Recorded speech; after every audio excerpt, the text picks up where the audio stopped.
In this short video, I'm going to show you both how to prepare the podcast and how to upload it and prepare a short, simple blog post that will be part of the publishing process.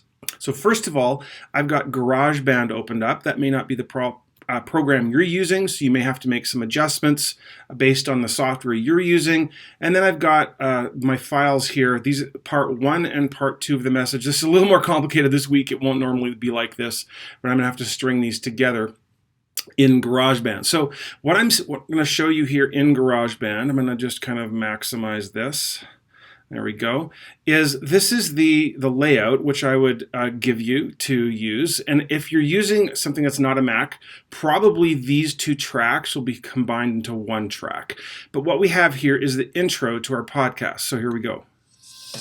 Welcome to the podcast of Manifest Church. Okay, so you can see how if I make this a little bigger, this is the voice portion and this is the music portion. You can see that I've got it tapered in a little bit and then set to a volume that matches what's happening with the podcast intro for the music, which fades in, and this is about where we're going to drop our first bit of music or the podcast audio. If I would scroll to the right over here, this is the outro. So the same thing, this is the verbal, this is the music.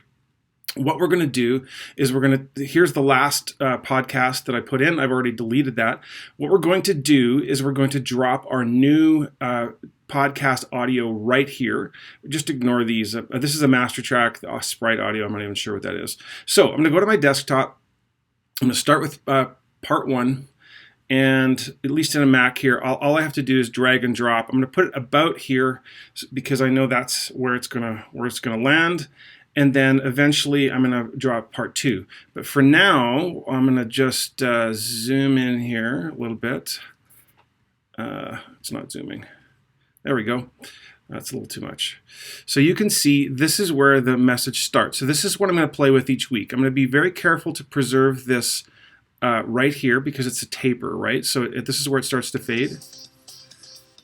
There we go, and can you believe? See, there we go. So now what I'm going to watch for right now is listen to my voice here. Encourages, challenges, and clarifies God's truth for you. What a journey it's been. Okay, so what I'm looking for is the level of audio here, not how high the bar is, but the actual sound kind of matches, because I don't want my voice in the podcast to be either too loud or too quiet based on what they've already heard. Okay, so this is about right here. And then what I'm going to do is I'm going to actually, I think I'm going to have to cut this off and do some extra editing. So I'll come back to you in just a little bit because it's, again, normally not this complicated. I'm going to paste in part 2, make sure they match. I'm going to show you how to do the outro. Something else that I should mention is that the settings for these various tracks are actually pretty important to preserve their sound. So you'll notice if I click on the voiceover track, which is the verbal part versus the music and the extra. Oh, this is the music. That's the outro. This is the intro. There we go. Notice how over here it says it's a bright vocal. So that's what I'm using over here. And then take note of these settings here. So when you go into your program for the first time, make sure you've got similar kind of settings to these so that you can match the output. The outro looks like is a little different. I'm not sure why, but you could match those because it apparently is what we've been using. And then the extra track, this is the music track. And this one, for some reason, is set to classic vocal, even though it's music, whatever. Make sure that these settings are kind of the same, so it has the same kind of sound for the output. Next thing that we're going to do is we're going to open several tabs on your browser, whatever you're using. I'm using a Mac, so I can do it like this. So I've got one tab here that's open to our website, another tab that is open to YouTube. What I'm going to do is I'm going to navigate to our channel. And on our channel is 2 versions of the same video. So you'll see it one right here. This is the video only, like with a message only. This is the full service. You don't want this one. You're going to choose this one right here. So I'm gonna click on it before I even go to the website because it's gonna help me. Oh, there's my message.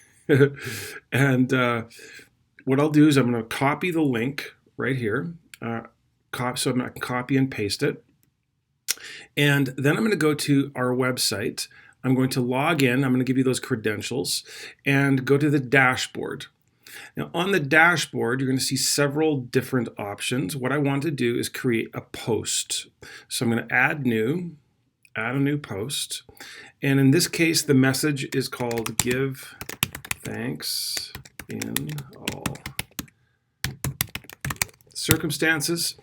And then what I'm going to do is I'm going to create another space here, paste that link from the video. Watch what happens. It immediately embeds it right here. You don't have to do that. Then I'm going to go back to the YouTube channel and it's going to give me the message description. I'm going to copy and paste that into the web blog post here. Make sure that it's oriented to the left, otherwise it'll center it. And now what I've got is this web page that's going to develop, or it's going to display the video and the description, that kind of thing. Something else that I'm going to do is I'm going to select a category. So